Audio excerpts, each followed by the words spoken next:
Hey everybody, welcome back to A Matter of Life and Maiden, the podcast of the Beast. I'm Joe Labriola. And I'm Matt Wagner. And today we're going to be talking about Fear of the Dark. 1992 album by Iron Maiden. First thing that comes to mind about this album is I don't want to say substantial improvement over No Prayer for the Dying, but it's a lot better.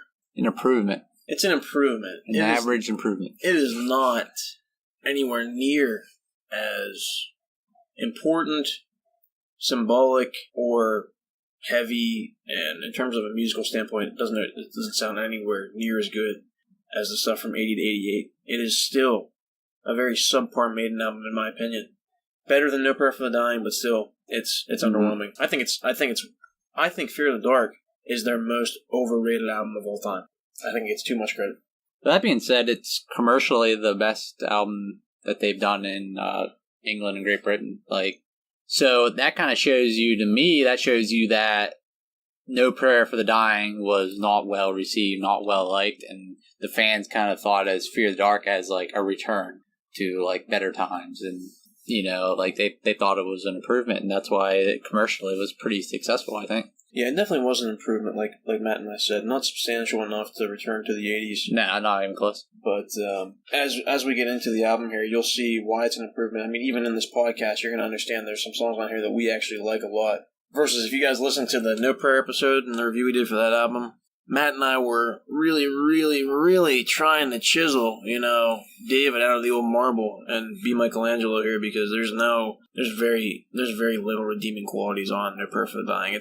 It's sad to say it. I gave it a 3 out of 10. Matt gave it 2.5, and out of 10. I mean, that's pretty bad when Iron Maiden is getting. We are Iron Maiden fans. They're our favorite band ever, but it's not because of these '90s albums. We can tell you that. It's about the '80s, and it's about the stuff from the reunion to the present. That is why we're so passionate about them.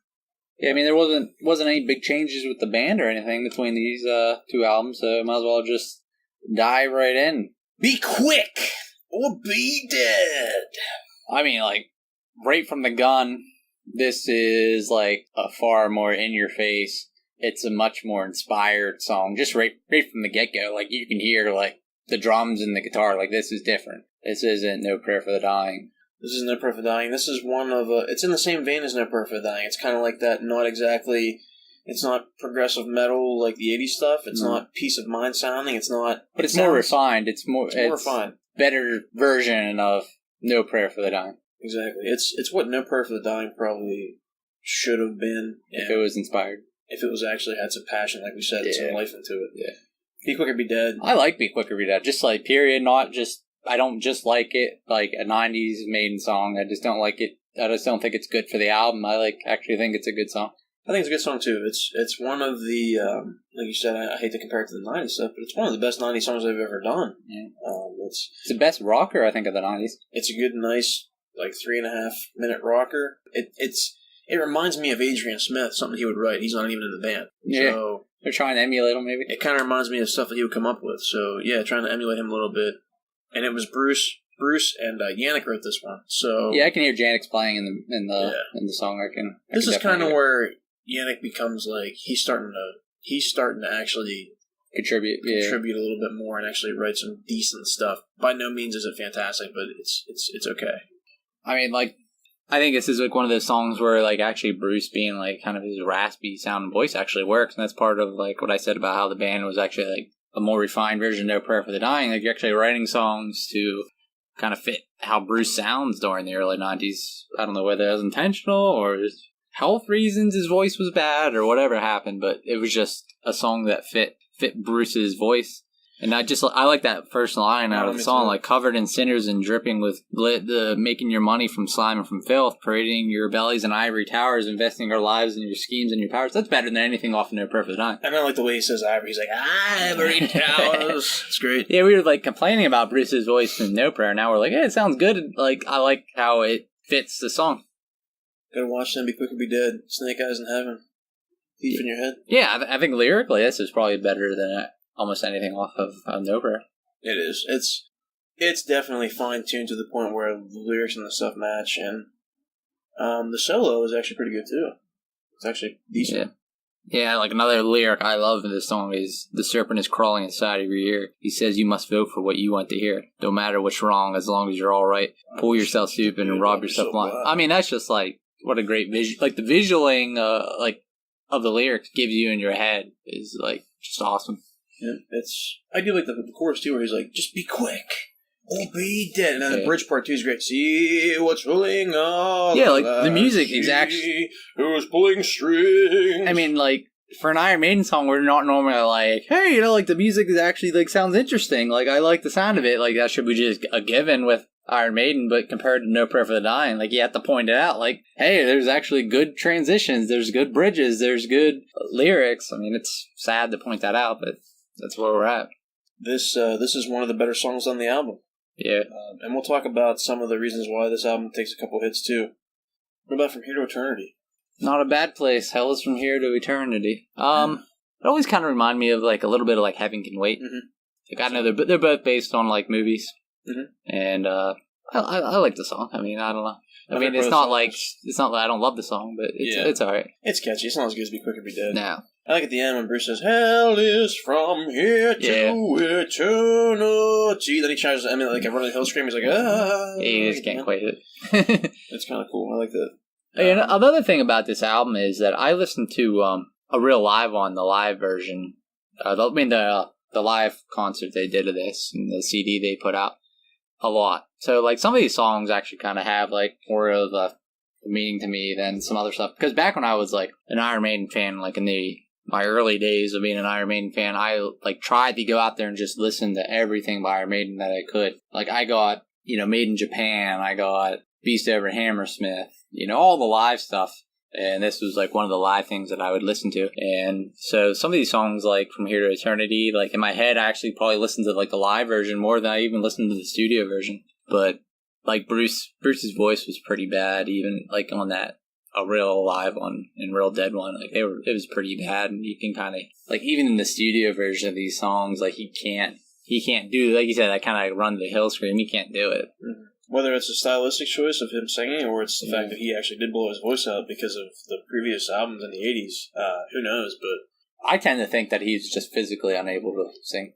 We were, like, looking at, 2 years after this album was released, he did the solo album Balls to Picasso, and he had Tears of a Dragon on there.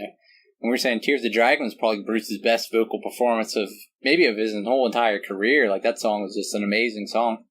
So, like, how you went from, like, this sound to Tears of the Dragon in 2 years, I mean, it's hard to fathom, but maybe he did, like, recuperate. Yeah, he wasn't touring Maiden anymore. Maybe. I mean, that's definitely something to look into. I don't know. I think we talked about this before, too. Kind of a learning experience. We'll talk about this more on the next 2 albums, but a learning experience in the 90s, not only for Steve and Iron Maiden, but also for Bruce and his departure and the eventual return. I mean, I think they learned a lot with their time apart. And sometimes, you need to take a break to figure things out, and I think that's what they needed. So it's also like like I said, it's kind of like a Heaven Can Wait song because of it's based on a movie and like it's like a love song in a way, and that's kind of different than what Maiden usually writes about, Yeah, and there's another love song on here too. We'll talk about. But yeah, what about Afraid to Shoot Strangers? I mean, best song on the album, probably. Yeah, by far the best song on the album, in my opinion too. I think it's probably the best song on the past 2 albums. Oh yeah, absolutely. Yep. We got to see it live, too. We mentioned that if you guys listen to the Made in England podcast, part 2. Yeah. We got to see it live, and we got to see our version of Made in England in 2012. It was actually a pretty awesome song live. It sounded really, really good. Yeah, I mean, and you were comparing that to, like, Made in England songs. Like, you're comparing that to The Prisoner, and you're comparing that to, like, all those great songs off of Seven Son. So, I mean, it wasn't just, like, a good song, like, it was a good song compared to those songs. And it does have really good, awesome parts. I love the line in the song where it says, "My kingdom come, I shall be done on earth." He just whispers it. That part's great. I love it. I mean, like, yeah, like, the atmosphere of the song is what, like, really gets me at the beginning part. You can, like, we were pretty young during the Gulf War, but I still remember it. Yeah, me too. I do too. And, like, I remember, like, watching, like, tanks on TV, and I didn't understand because I was only, like, 5 or 6 years old. Mm-hmm. But, like, it's one of the earliest memories I have of, like, anything political or in the world. Me too. And, like, they did convey that feeling, like, at the time. Everybody was really scared. They thought it was going to be, like, Korea or Vietnam. It didn't turn out to be, thank God, but like people were that afraid. The only thing I can compare to in my whole life is probably like 9/11, that kind of feeling like everybody had. Absolutely. There's, like you just said, man, that was the first instance I remembered really being at war and not really understanding it 100%, but still kind of being a little scared. Yeah. And then... you knew it was bad. Like, you didn't know what was bad, or like you didn't know like Saddam Hussein invaded Kuwait. Like, you didn't like grasp that when you were 5 years old, but you knew it was serious. Yeah, you knew it was bad. And like you said, the next instance of that was probably 2001 with Splinter Eleven. Yeah, especially for us being in America. Exactly. And another thing about that is it kind of correlates to Steve will write a song about 9/11 too, and that comes later. Afraid to Shoot Strangers is awesome. I think this also that should be noted is we talked about on previous podcasts of the Maiden sound and how Steve has instrumentation and he kind of breaks stuff up into bits and sections, and you can hear it on the song. There's a part that kind of diverts from the main riff. It goes yeah, the musicianship is like way above No Prayer. This is probably the most serious song that Iron Maiden may have like ever wrote, though. Like, just in subject matter and feeling, like it's probably like up there with being like the most powerful song I ever wrote. Afraid to Shoot Strangers. Yeah, I mean, like, because they would write songs about like the Trooper, but that was like 150, 60, 70 years before like Iron Maiden was even around. Yeah, like that was like a current event. Like, I don't even know if the Gulf War was like concluded by the time this album like came out. So I mean, it was pretty serious stuff. Yeah, you're talking about, this is, like Matt just said, this is really the first song that they've done that actually talked about the current political climate. Like, super current. Like it was going on. Like, it was. I mean, Desert Storm was what, 1991? Yeah. So the year before? You're talking about the year before the album was released is when this happened. And I'm trying to think of like another situation where Iron Maiden wrote maybe like 2 Minutes to Midnight in a way, but that was just kind of more of that was like a long-term, Cold War went on for, until 1991. 40 or something years. So this doesn't have the same like urgency as that song did. But I mean, I love listening to the song live. When we got to see him, I think Bruce said he wanted to play this song live. That was one, like, he brought it to the band and said, "Hey, we should play it. Like, I've been listening to the song. I think we should play it live, even though it's the Made in England tour." And they did, and like, it was good. Try to visualize the horrors that will lay ahead. Yeah, that's what live and let like. You live. can see like one of the great things I always say about Iron Maiden is the visualizations, and it's definitely one of them. Yeah, this is the best song they've done in the 90s up to this point. Like Matt said, better than anything on No Prayer for the Dying. And yeah, it's probably one of the best 5 songs they've done in the whole 90s, probably. Arguably, probably the best song on this album. Yeah. I'd have to say. What about Fear is the Key? Well, we just talked about how great Afraid to Shoot Strangers was. Fear is the Key is the complete opposite of that. Yeah, whatever I said about... just said about Afraid to Shoot Strangers, Fear the Key is not... I mean, this is, like, we were really, like, saying nice things about the album, and now we go right back to, like, No Prayer, the Dying standards here. Like, this is not inspired, it's not musically something that interests me at all. Like, I think that's, like, a lot, like, you could say about, like, a lot of these songs that the lyrics aren't terrible, but the music is completely uninspired. It's not catchy. It's dead. Like, there's no soul to it. I mean, I know, like, when I hear Iron Maiden, it makes me feel a certain way. I can, even if it's not, like, one of my favorite songs Iron Maiden wrote, it feels like Iron Maiden. I feel Iron Maiden when I listen. I don't feel Iron Maiden when I listen to the song. Yeah, I agree with you. It's bad, man. I hate to say it, but we talked about this. The thing about Fear of the Dark, the album is, it's kind of a mixed bag. Half of it's, like, good and okay, and the other half is just bad. Like, really bad. Like, No Prayer bad. And Fear is the Key is one of those songs. There's nothing good. I mean, I don't even want to say anything about it. Where the musicianship was really good on the first 3 songs, in particular, Afraid to Shoot Strangers, fantastic. You're not getting that with Fear is the Key at all.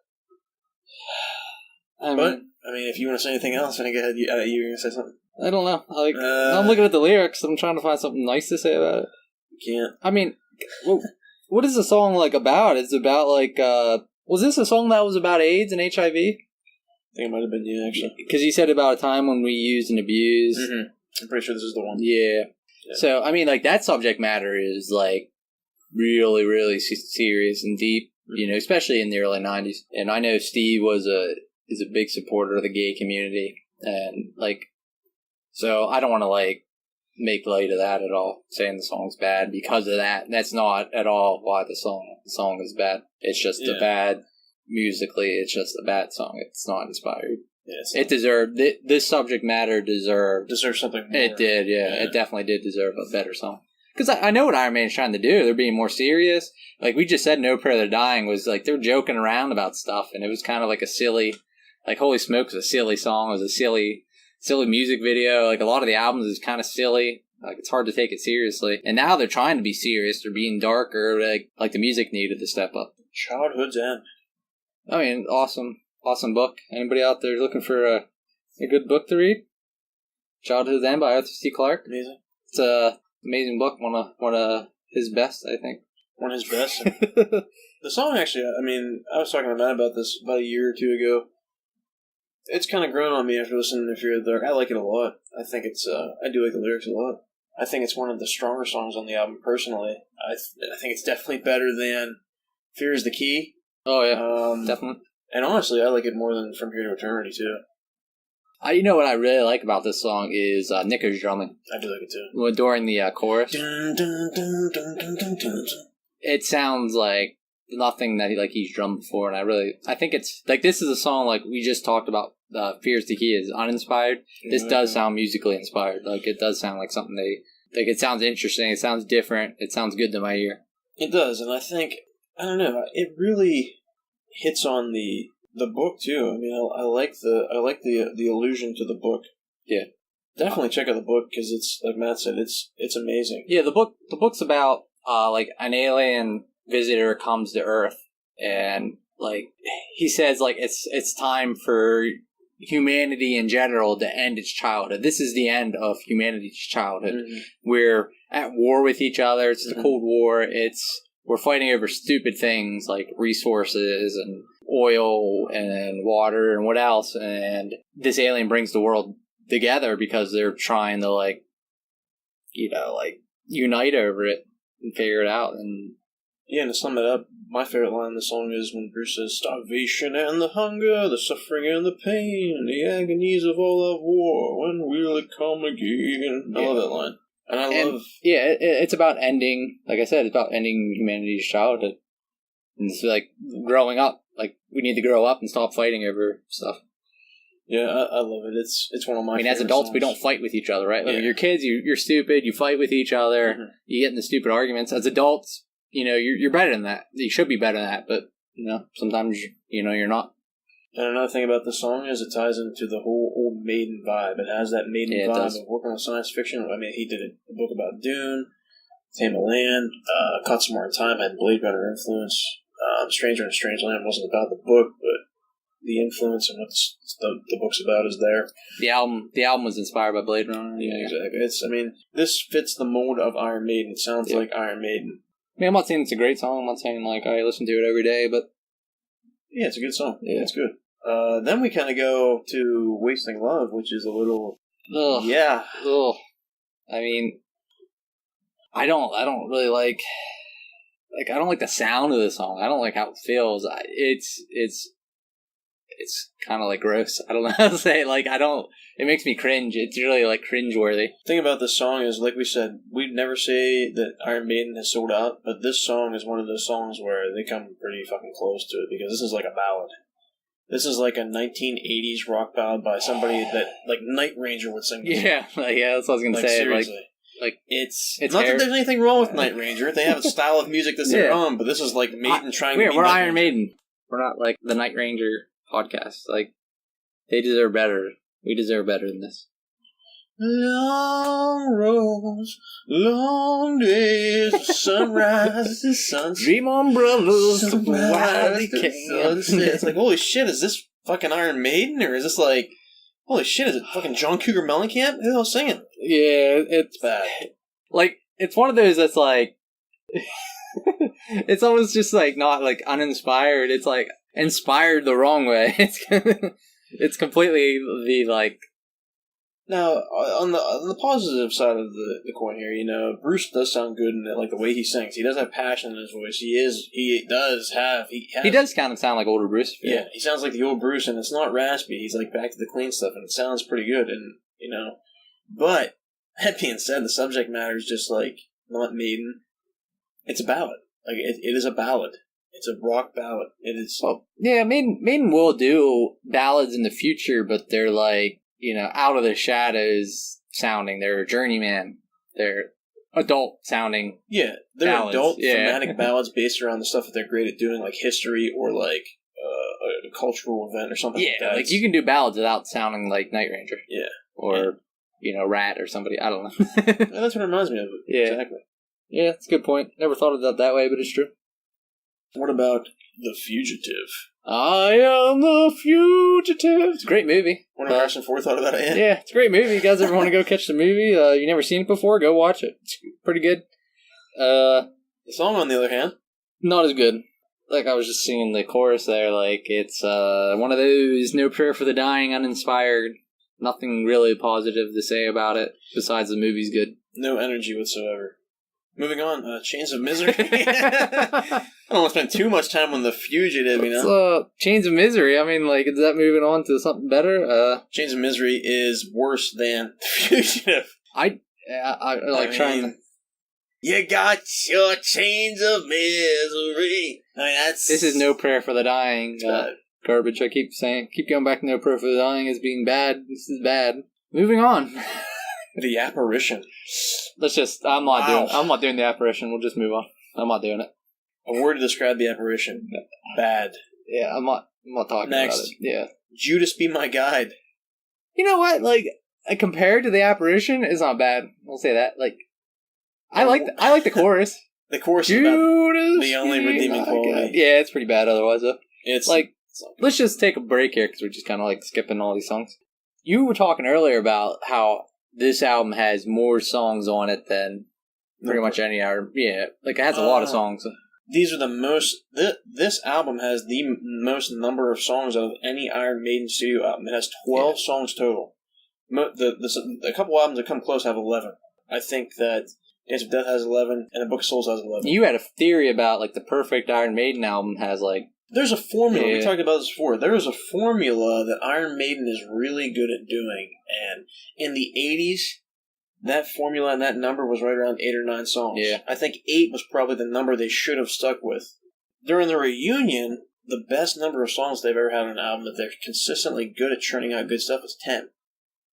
This album is all... Like, I'm surprised. I'm looking at this album. It's almost 58 minutes long. Just short of 58 minutes. Now, in retrospect, Somewhere in Time was 51 minutes long. It had 8 songs. Yeah, just see how much longer the songs are. Exactly.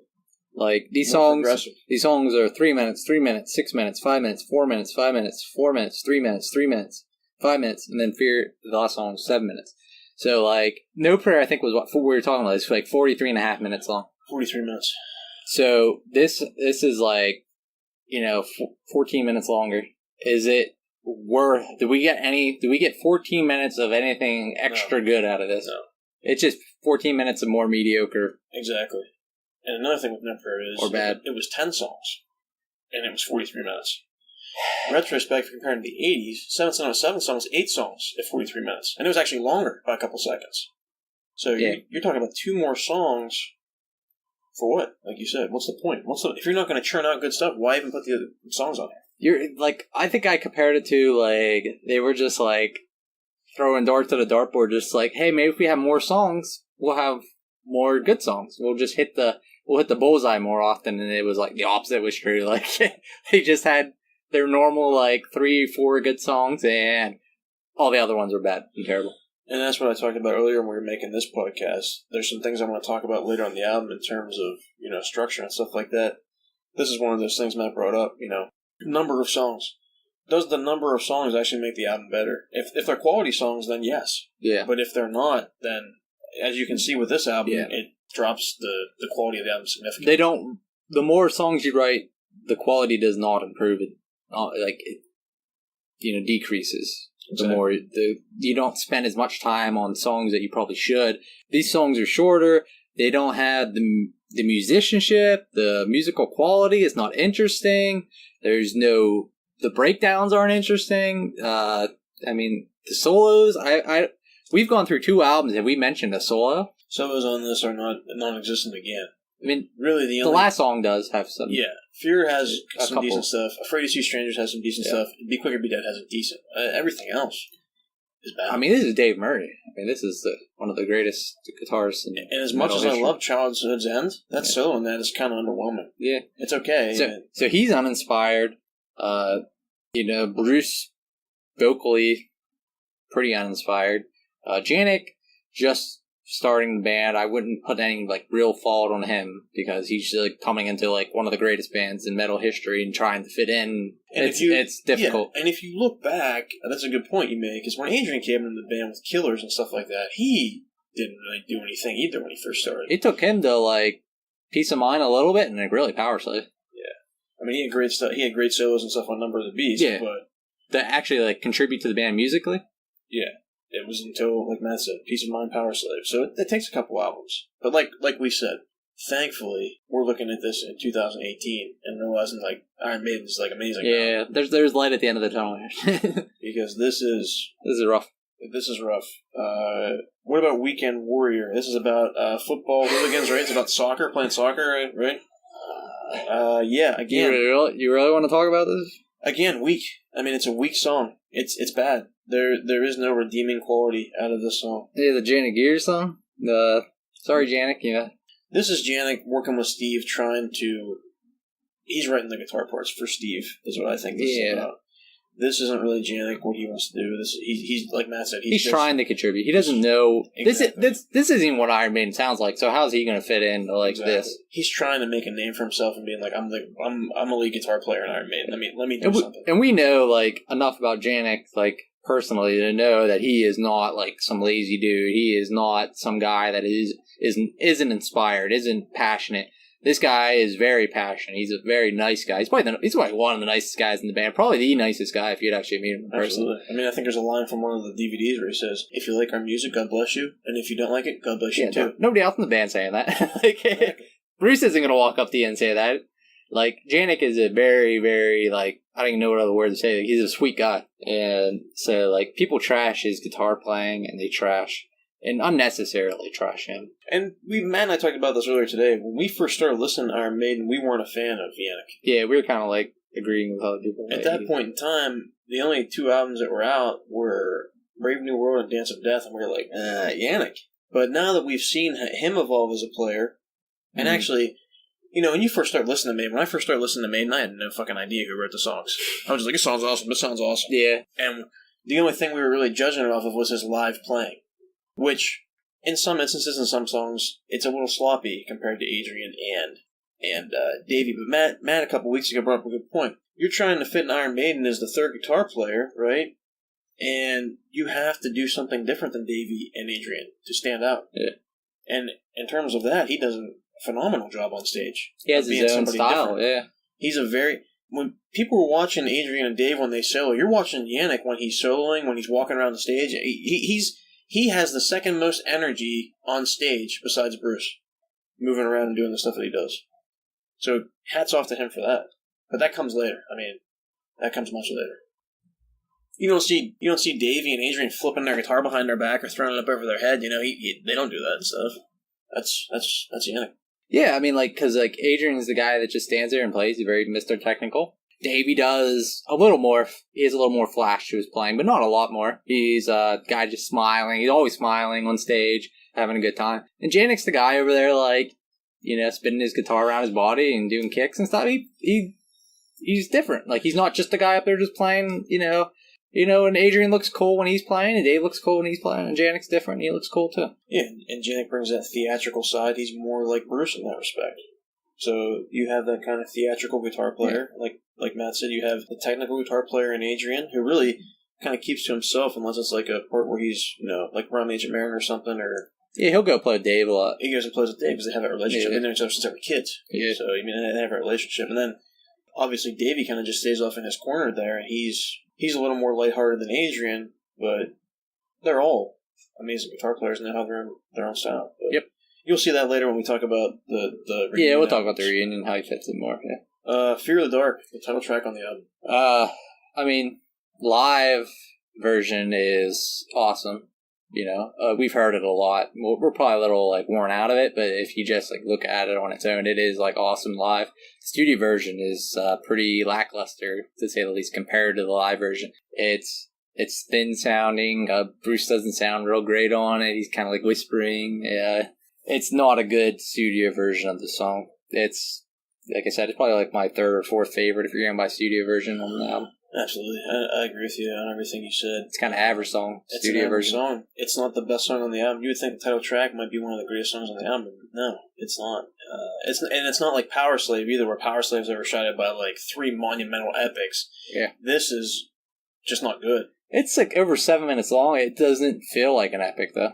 Like it just feels like a normal song, 7 minutes long. Like it doesn't feel like, we always like Hallowed Be Thy Name's like 7 minutes long. And Hallowed feels like such a bigger song than this. Absolutely. And it goes back to that, whatever Steve's trying to do, why the band's not inspired, we don't know. But the thing that's surprising about it, now that we're sitting here and reviewing this, is, half the album they're inspired, and the other half they're not. It's interesting to me that...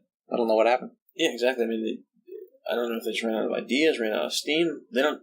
Like I said earlier on in their prayer thing, without Adrian, you're losing... You don't realize it at the time, but you're losing a very, very prominent technical guitar player and a songwriter. I mean, that's a huge hit in any band, even if it wasn't Maiden. And like I said, you're missing another ear, just a guy to listen and be like, hey, this needs more quality. This needs to be more interesting. Exactly. And he had the guy with the clout to say that like, Steve, that like, hey, this needs to be different. This needs to be better. I agree. Another thing I want to say, like, some people, like, this is their favorite song in Iron Maiden. And that's fair, because the live version of this song is awesome. Live version is phenomenal. Yeah, so I don't want to be, like, trashing the song, being like, I'm just trashing the studio version, to be fair. Yeah, the live version is awesome. The lyrics, like, everybody knows the lyrics to the song. Every Maiden fan knows the lyrics to the song. The 6 times we've seen Iron Maiden together, like, we go and we sing... Of the dark, we sing the song. I don't want to be like, this is bad. It's not a bad song. I'm just saying the studio version is not very good. And if it wasn't for the live version, nobody would really like this song. The lyrics are fantastic, like you said, man, especially live. And the thing about the live version is he adds so much flair and flavor to it. The whole band does. The atmosphere, the production does not do justice to the song that it does live. The atmosphere live is just like, can you think of another song by any band that, like, increases its quality live compared to, like, studio version? The live version of the song is better than the studio version is what we're trying to say here. By a lot. Like, by like 10 times. Yeah. Everybody busts out their lighters because it's so dark and like, the atmosphere. I mean, everybody gets their lighter out in the amphitheater, wherever we're at, and they just light it up because... Those are cell phones nowadays. Yeah, cell phone. A light in the black or just fear of the dark, Bruce says at the beginning, and he just, it's awesome. Another interesting thing about this is, again, this is Martin Birch producing, but this is the first album that Steve Harris steps in as a producer as well. Yeah. And, what would you give him his grades here? Steve, I'm sorry, buddy, but you didn't do it the first time. Yeah, he was kind of out of his element a little bit. He was a little... And this is also in the same studio, Barnyard, so the sound is not good. Honestly, all the albums they do at the studio are bad. They're bad. Yeah, production-wise. Production-wise, yeah. Martin Birch retires after this album. This is the last album with Martin Birch. I don't know if he's got burnt out musically. He probably saw that Maiden was going downhill and he wanted to get out.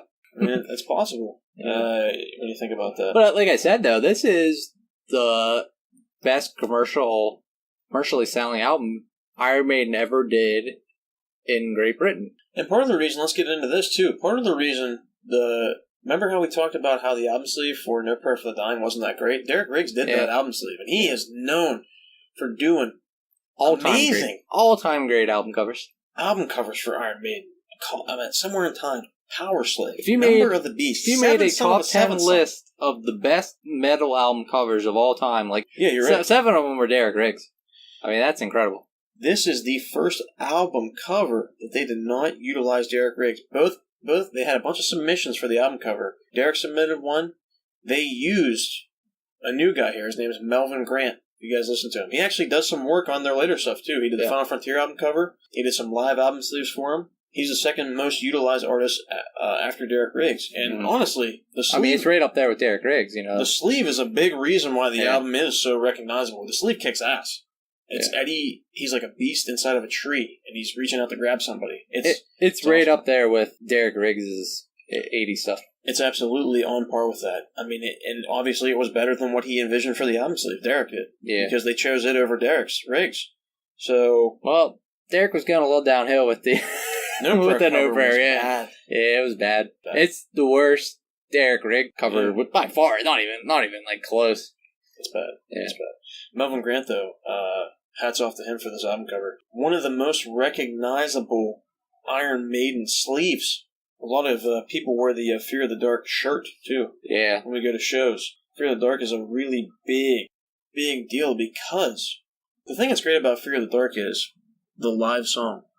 The live song is the reason why people are buying those shirts. The album sleeve is the reason why. The artwork are people buying Fear of the Dark. Yeah, we mentioned this like... Not the album itself, though. You wouldn't say the album itself is the reason. You would say it's the art. Yeah, we mentioned this, I think, on the first episode where we talked about the Iron Maiden album, about how you could not understate the importance of Eddie to the band. And that's because when people went to the record stores and they picked up the record or later on the cassette, and they looked at that cover and they were like, what is this? Like, I need to listen to this. And that got Iron Maiden a lot of attention. Now, obviously, the music kept the people, but the covers get people to buy an album. Back then, especially. Because you couldn't go and listen to a sample of this. You couldn't go on YouTube and be like, oh, I really like this song. Or on Spotify. You had to go to a store and just look at, album after album after album, seeing what looked good.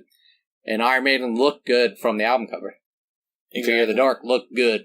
It looked a hell of a lot better than No Prayer for the Dying. And that's probably one of the reasons why it sold so many copies over there. They figured, they messed up, but it looks like they're course correcting. And when you listen to the first 3 songs on the album, they're really good. Yeah. Then you go, then it's hit or miss, then it's one's okay, one's bad, one's okay, one's bad, and it's like bad. Yeah, we skipped like most of the last half of the album there. Single covers. Be Quick or Be Dead, and I mean, it's, I don't know. I mean, it's alright, I guess. It's okay. It's a cartoony Eddie grabbing like a politician or something by the throat, and there's like newspaper clippings in the back, and talking about people losing billions of dollars in the stock market and all this kind of stuff. Yeah, bank fraud. And I mean, it's really not something that I would wear a t-shirt of. It's okay. From Here to Eternity's is bad. This From Here to Eternity might be, to this point in the band, the worst art period. Yeah. And you think it's the worst, and then you get Wasting Love, and you're like, oh, okay. Okay, Wasting Love might be, to this point in the band, the worst. I think I like Wasting Love a little bit better than I do too, yeah. From Here to Eternity. I don't know. You know what? None of them have Eddie on them. Yeah, I guess with the pen, it kind of looks like kind of cool. But Wasting Love is somebody. I would say it took more effort than the From Here to Eternity cover did. Just freaking bad. That's like you brought up like Night Ranger. Like that's like Night Ranger cover there. That's like really generic and bad. It's bad. It's probably the worst single cover they might have ever done. I should never have to mention Night Ranger and Iron Maiden in the same sentence ever again. Exactly. But you are on this album.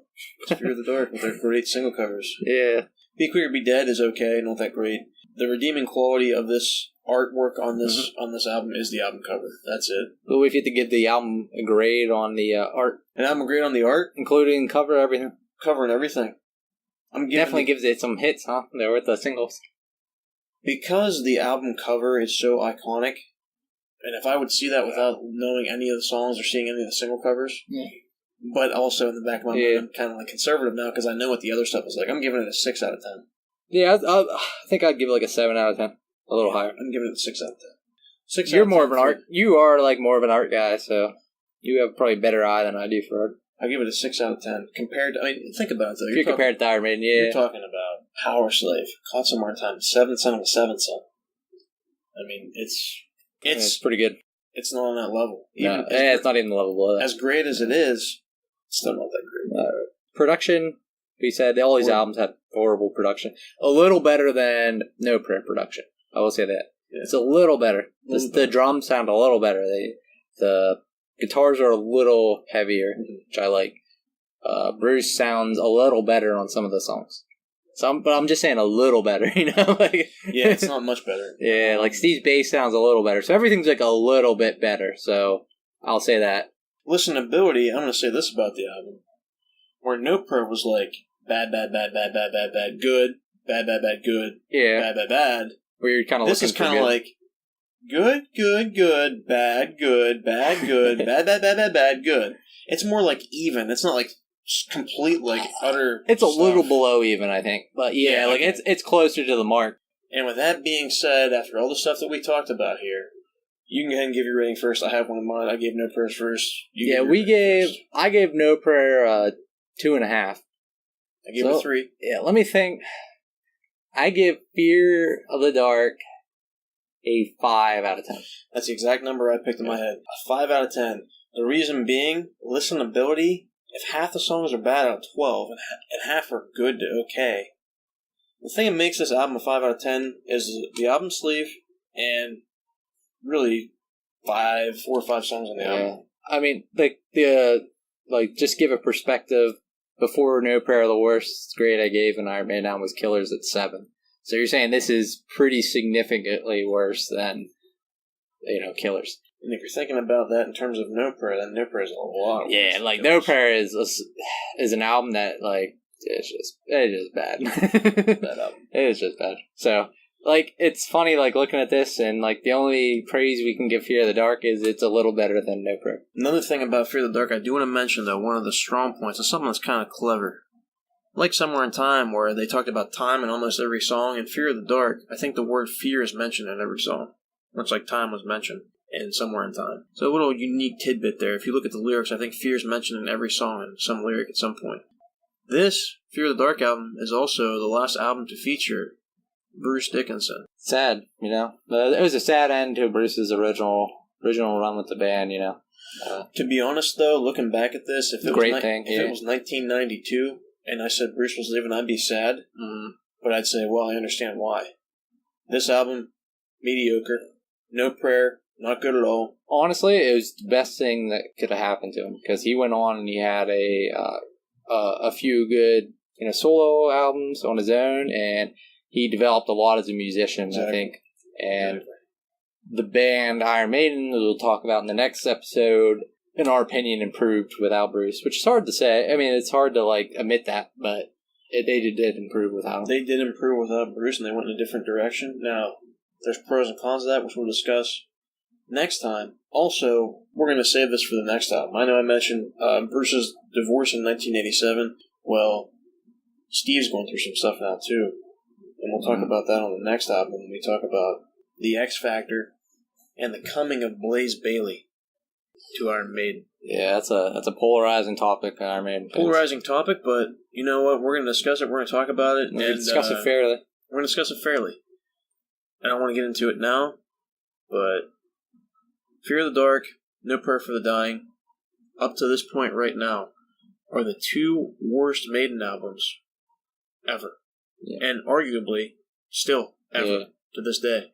So, guys, thanks again for listening. Maybe Fear of the Dark, you loved it. Maybe you're one of the people who thought it was incredible. Like we talked about in an earlier podcast, it all depends on what time you're coming into the band, what you listen to, and there's nostalgic moments. We mentioned No Prayer. Not really a great song, but we have a connection with it because we had a memory with it. Maybe you have a memory with this album. Let us know what you think. Fear of the Dark. I gave it a 5. Matt gave it a 5. 5 across the board. Maybe you rate it higher. Maybe you give it a 10. Maybe you give it a 9, 6, 7, whatever you give it. Let us know. Please comment on our videos. Give us a thumbs up. Give us a thumbs down. Whatever you think. We'd like to hear your input. Yeah, give your album grades in the comments. I'd like to see what other people think. Yeah, go through the songs and pick your favorites out and tell us the lyrics you like and so on and so forth. Do what we're doing, but do it, do it on our page. We'd love to see that from you guys. We'll talk about it. I mean, we'll bring it up in our podcast. But as always, guys, thanks for listening to A Matter of Life and Maiden, the podcast of the Beast. I'm Joe Labriola. And I'm Matt Wagner. We'll see you guys next time with number 10 album, X Factor, 1995. Blaze Bayley.